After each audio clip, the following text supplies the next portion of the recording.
Welcome to another episode of 10 Minutes with Pastor Femi. My name is Femi Adesanya.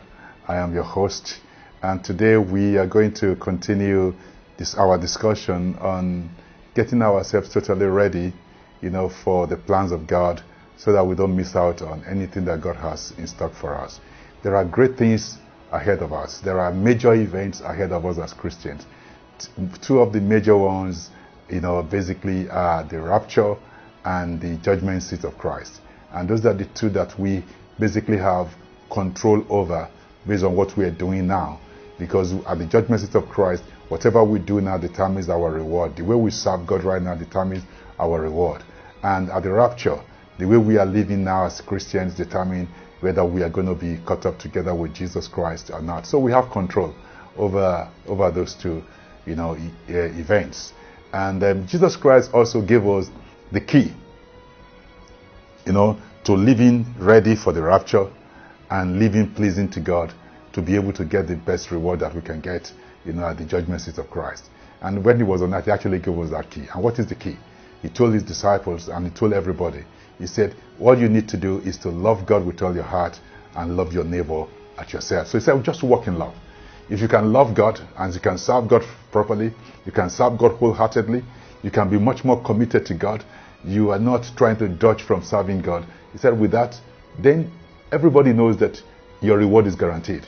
And if you love your neighbor, then automatically, it's important to know that you'll be fully ready for the rapture because you're going to be pleasing to God in every area. Nelson Mandela said something years ago. He said that, people are born to love and we are taught to hate. So in essence, many times, hatred is something that we acquired here on earth. It's something that people taught us, to do. We realize that when you are growing up, if you're a baby, every small baby, every small child, when you bring the child to anybody, they don't discriminate. They don't hate anybody. They are okay with everybody. They are ready to embrace everybody. But along the line, the parents and some of the older siblings are going to start telling them, no, don't do this, don't talk to this person, don't go to this person's house, don't take anything from this person. So gradually, the knowledge about who to hate and who not to hate, is being taught to us. And in addition to that, we are also taught about, if somebody has done you evil, then you have to retaliate. These are the things that we grew up with. That's the way we were brought up. That is why we have that nature that is always wanting to hurt somebody, wanting to have our way, wanting to, displease other people, and that make us to do things that will be hurtful to other people.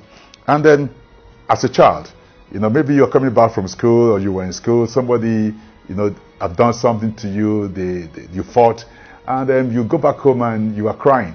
Many parents will either beat you for coming home crying because you didn't defend yourself, or some of them, they can take you back and ask you to go and fight, so to go and defend yourself. So on the basis of that, we all grew up with many different kind of attitudes, with many different kind of values that today, they are not, the very best for us.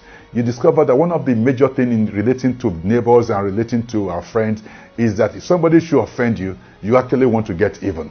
You want to offend the person back. You want to, make sure that you let them know that they cannot take advantage of you. And so in this life, everybody just wants to get even. So that's why we keep on, hurting one another and doing things and not bothering about what is going on in other people's life.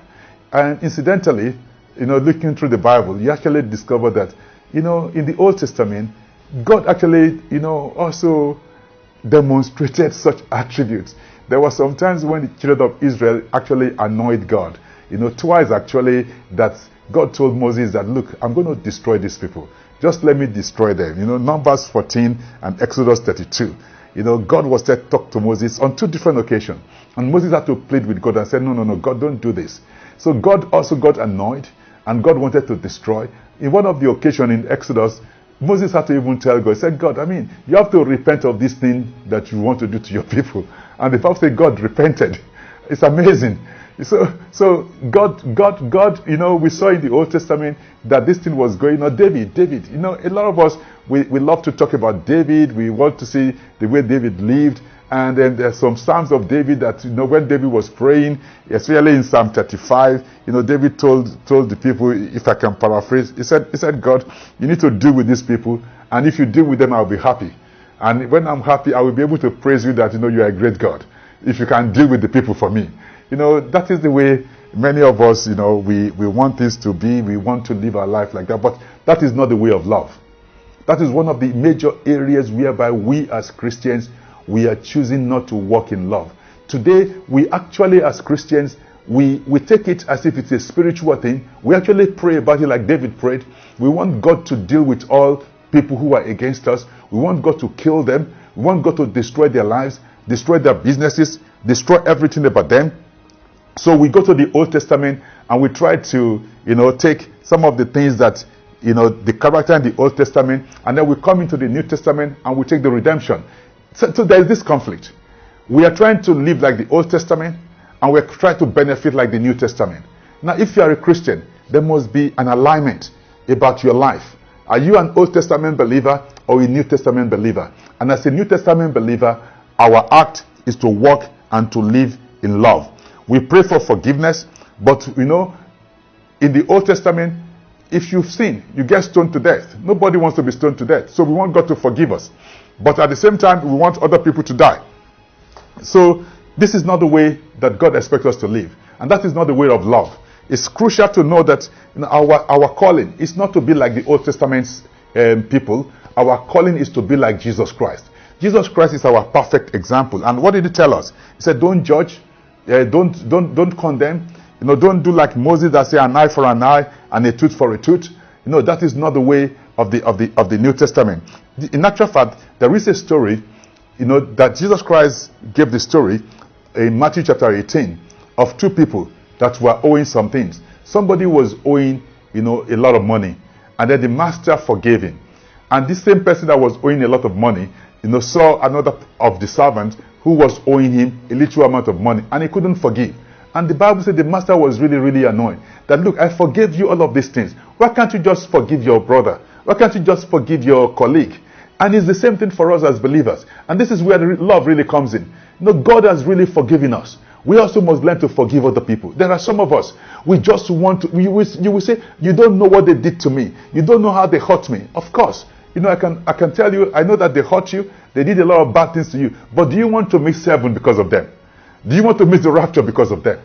Or you want to walk in love because you are born of love? And that is who you are. So do you want to be like David that wants other people to die? Or you want to be like Jesus that is trying to pray for all the other people? You might think that people who are asking God to kill people for them, they think that God hates the same people that they hate. God does not hate people. God loves people. God hates sin.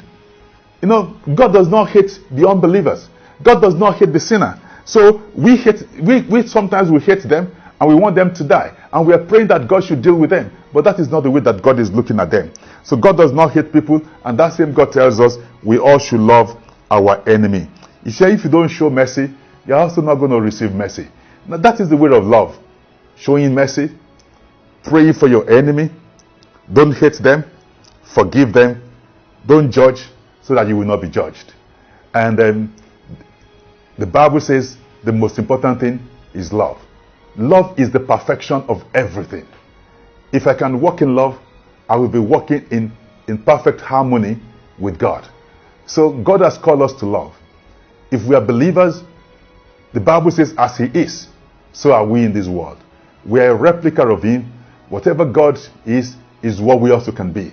God said you can walk in love, you can forgive everybody else, and then we must do that. Jesus Christ said, these are the two things you must do. Love God, love your neighbor. If you love your neighbor, you will not wish evil for them. Even if they hurt you, you will not wish evil for them. Now you might have the pain, but God can deal with your pain for you. Heaven is much more important than all the vengeance and all the other things that we might be thinking we are going to gain. No, we are no longer carnal. To be carnally minded is death, but to be spiritually minded is life and peace. God has called us into peace, He has called us into walking in love. Let us walk in love. Father, in the name of Jesus, I pray, O God, for all my hearers, that, look, I pray that this love walk will become the primary things for us. No matter how difficult it may be, you, God, you have enabled us to be able to love, and we're going to walk in love. In Jesus' name, amen.